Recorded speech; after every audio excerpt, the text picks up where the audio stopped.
Hello, great minds. I welcome you to today's Mother's Lesson. The topic that we are going to be looking at today is relationship in the family, or you could say family relationships. Family relationships. This topic is very vital, hence, we are going to be looking at the following things as contents under the topic. First of all, you're going to be taught the meaning of family. Then we'll look at the types of family. Then we'll go on and look at the roles of family members. Now, talking about family, a family is a group of people who are related. A family is a group of people who are related. They are actually related by blood. They are related by blood. It is made up of a husband, a wife, and most times the children. So it is made up of a husband and wife initially, and later they become parents by having children. When a man and a woman gets married, they give birth to their own offspring, known as children. Now, you must know this, that each family has a name which all the members of the family bear. Each family has a name, and the name could be in two aspects. We have the surname. The surname is the name of the family that every member of the family they bear. Everybody, they bear that particular name. While they have the individual names that could differ most of the times. Now we are looking at the types of family. In the types of family, there are two types of family. The first family that we have is the nuclear family. Nuclear, nuclear family. The nuclear family is one of the most common family that you can find in this part of the world, most especially in Africa. Now, this is a family unit that is made up of a man. It is made up of a man, his wife, and their children, just like you can see on the video. It is made up of the man, the wife, his wife, and their children or child. They could have just one child. They could have more than one. So when they have more than one child, they become children. So this is the first type of family, the nuclear family. It is a small family, just portable family. Then we have what is called, secondly, the extended family. The extended family. The extended family is a type of family which can be traced from a nuclear family. It can be traced from a nuclear family. In an extended family, a nuclear family can be related. A nuclear family can be related to one or more nuclear families by blood. So we'll say that a extended family is the combination of different nuclear families that are related by blood. And talking about the extended family, it includes your aunties, your nephews, your nieces, your uncles, your grandfather, your grandmother, your brother's children, your cousins, and so on and so forth. It is a broad family. This family is bigger. Is bigger than the nuclear family. The nuclear family is the smallest type of family, while the extended family is the biggest type of family, because it includes everybody that are related by blood. Everybody in the lineage entirely. Now let's look at the role of a mother. The role of a mother in a family.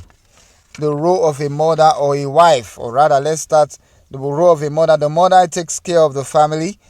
Her duty is to submit to her husband. If you read the book of Ephesians 6, 1-9, Colossians 3, 18-21, it talks about the wife submitting to her husband. She's to respect and obey him, for the husband is the head of his wife. Our obedience to him will be such that even our husband has not obeyed the word of God, he would find himself being won over by the behavior of his wife when he sees how faithful and conscious she is. So when the husband see how her behavior is, even when he's not a Christian, he can get to know God because of her attitude, the way she honor him.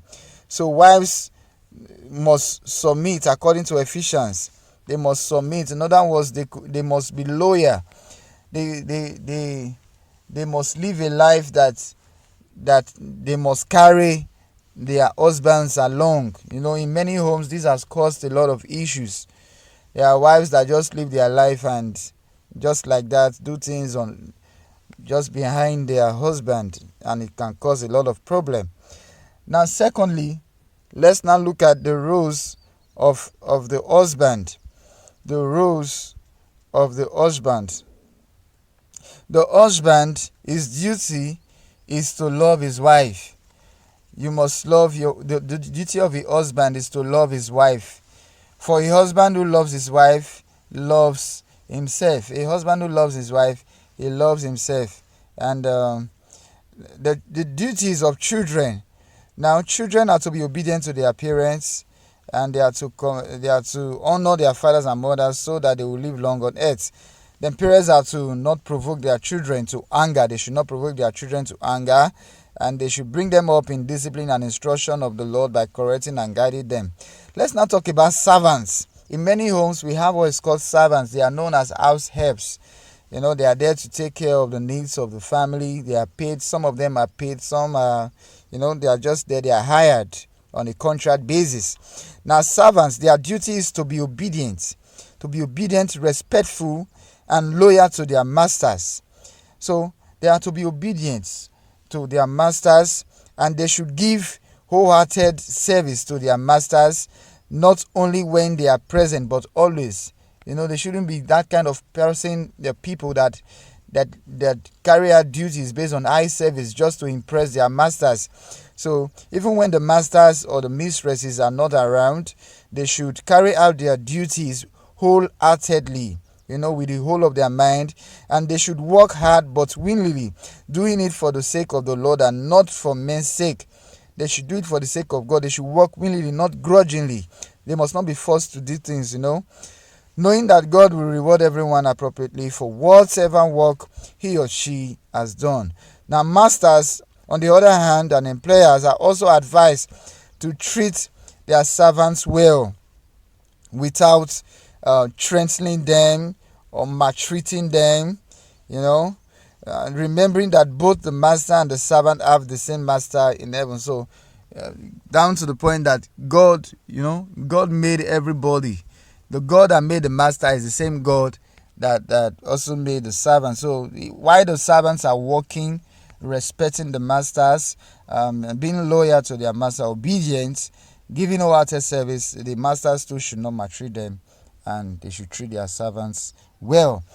Let's talk now about the concepts of a good family name. Proverbs 22:1 verse 1, Ecclesiastes 7 verse 1.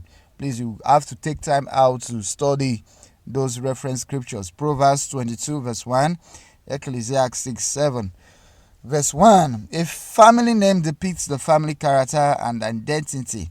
It depicts the family character and identity. Most families want to have and maintain a good name. Thus, each member of the family endeavors to avoid any behavior that will stain the family's name. Behaviors like stealing, fighting, gossiping, being disobedient or disrespectful to your elders, or your teachers.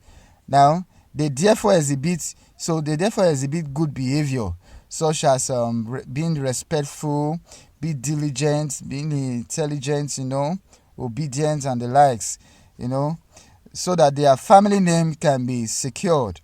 So they therefore exhibit good behavior, especially in their dealings with men and in the society. A good family name is therefore necessary and desirable. It is better than great riches and precious ornaments. Riches and precious ornaments can fade away, while a good name lasts forever. We've come to the end of the lesson for today. Do have a nice time. Bye.